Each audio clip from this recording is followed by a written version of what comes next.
الحمد للہ رب العالمین والصلاة والسلام علی رسولہ الکریم وعلی آلہ واصحابہ اجمعین والعاقبۃ للمتقین اما بعد فاعوذ باللہ من الشیطان الرجیم بسم اللہ الرحمن الرحیم رب اشرح لی صدری ویسر لی امری واحلل عقدۃ من لسانی یفقہوا قولی۔ ہر قسم کی حمد و ثنا کی مستحق صرف اللہ تبارک تعالیٰ ہی کی ذات ہیں، جس نے اپنے بندے پر یعنی حضرت محمد صلی اللہ علیہ وآلہ وسلم پر فرقان نازل فرمایا۔ فرقان فرق کرنے والی شے، حق و باطل میں فرق کرنے والی شے، جو حلال حرام، خوش بخت و بدبخت اور حق و باطل کے درمیان امتیاز کرتا ہے۔ اسے کفر و دلالت اور معاصی و جہالت کے گھٹا ٹوپ اندھیروں میں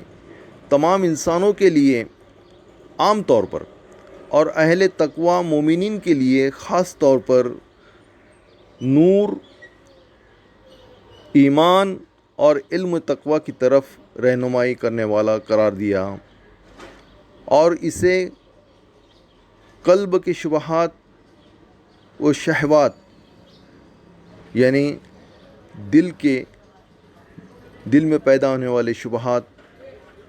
وہ شہوات کے جملہ امراض کی شفا کے طور پر نازل فرمایا۔ اس کے ذریعے سے مقاصد عالیہ میں علم و یقین حاصل ہوتا ہے اور ابدان کو علل و امراض اور آلام و اسقام سے شفا ملتی ہے۔ اللہ تبارک و تعالیٰ نے خبر دی ہے کہ اس کتاب عظیم میں کسی بھی پہلو سے کوئی شک و شبہ نہیں، کیونکہ یہ اپنی اخبار اور اوامر و نواہی میں حق کے عظیم پر مشتمل ہے۔ اللہ تبارک تعالیٰ نے اس کو برکت والی کتاب بنا کر بھیجا ہے، جس کے اندر خیر کثیر، علم کی گہرائی، گناہ گو اسرار و رموز اور بلند مقاصد پنہاں ہیں۔ بلند مقاصد اس میں چھپے ہوئے ہیں۔ پس دنیا و آخرت کی ہر برکت و سعادت صرف اسی کو رہنما بنا کر اور اسی کی پیروی کر کے ہی حاصل کی جا سکتی ہے۔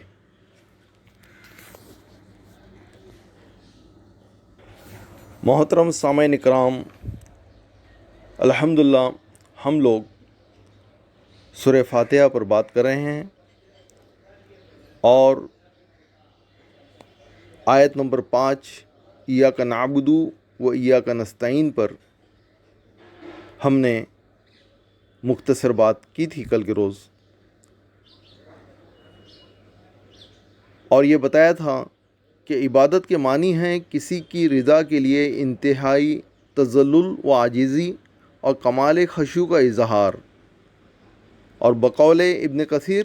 رحم اللہ شریعت میں کمال محبت، خضوع اور خوف کے مجموعے کا نام ہے، یعنی جس ذات پاک کے ساتھ محبت بھی ہو، اس کی ما فوق الاسباب طاقت کے سامنے عاجزی و بے بسی کا اظہار بھی ہو، اور اسباب و ما فوق الاسباب ذرائع سے اس کی گرفت کا خوف بھی ہو۔ سیدھی عبارت جیسے ہم نے بتایا کہ ہم تیری عبادت کرتے اور تجھ سے مدد چاہتے ہیں ہوتی، لیکن اللہ تبارک تعالیٰ نے یہاں پر مفعول کو فعل پر مقدم کر کے فرمایا ایاک نعبد و ایاک نستعین، جس سے مقصد